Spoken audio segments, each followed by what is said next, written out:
We did it, everybody! The mandatory gay conversion apocalypse is finally upon us! If you're not gay by the end of this weekend, you're out. This morning, the Supreme Court recognized that the Constitution guarantees marriage equality. In doing so, they've reaffirmed that all Americans are entitled to the equal protection of the law. Hey everybody, I'm Misha Pollack from Drunk Tech Review, and today, in an incredible 5-4 ruling in Obergefell versus Hodges, the Supreme Court ruled that state bans against gay marriages are unconstitutional, thus making it that gay marriages are legal throughout the entire United States. So today, about 200 million Americans are out celebrating this wonderful news, while another 100 million are preparing their underground bunkers and getting ready for the Book of Revelations. Good luck with that. Have fun digging. President Obama even called the plaintiff Jim Obergefell after the ruling was declared, and CNN got the footage of the phone call. Hi, is this Jim? Yes, it is, Mr. President. Jim, I figured when I saw you that we were going to be hoping for some good news, and we did. I just wanted to say congratulations. Thank you so much, sir. I think it was your wishes.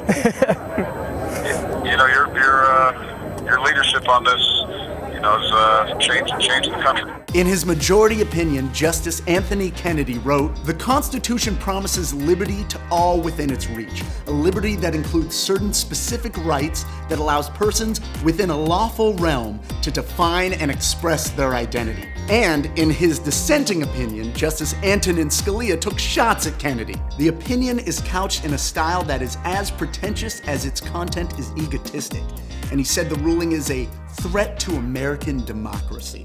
Thanks, Scalia.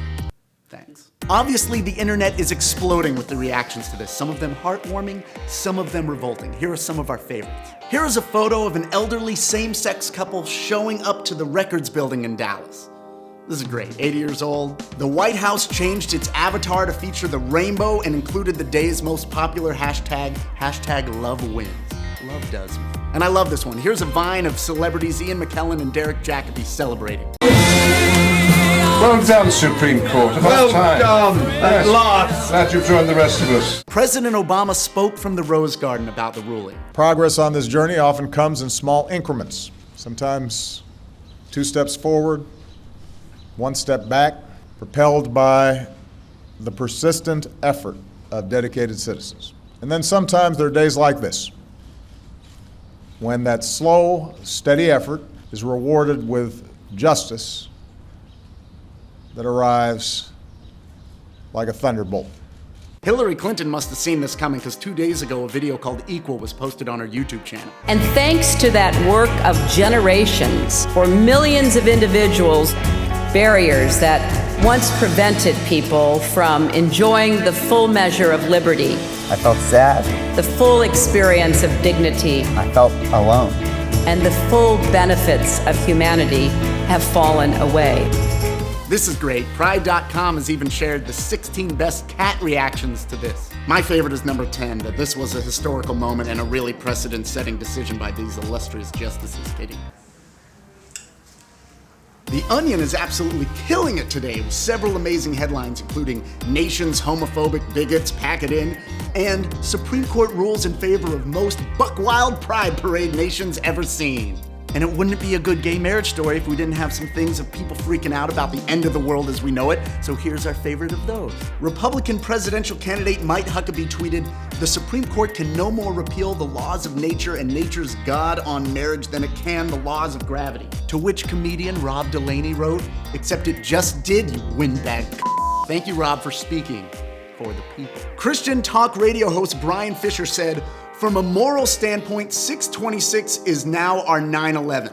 You, Brian. And June 26, 2015, the day the Twin Towers of truth and righteousness were blown up by moral jihadists. Really? Really? We also knew we were going to see this. Fox News' Martha McCallum asked what was to prevent 3 people from getting married. And people asking on Twitter, "Does this mean I can marry my dog?" Some great responses to that argument. Patton Oswalt says, "This SCOTUS marriage ruling, what's next? A pulled from my ass hypothetical that will never happen? All the egg avatars." And Miles Kahn, "Oh just got married to 8 dogs. They were right." And maybe the best tweet of the day came from @LSplice. "They ate all that Chick-fil-A for nothing.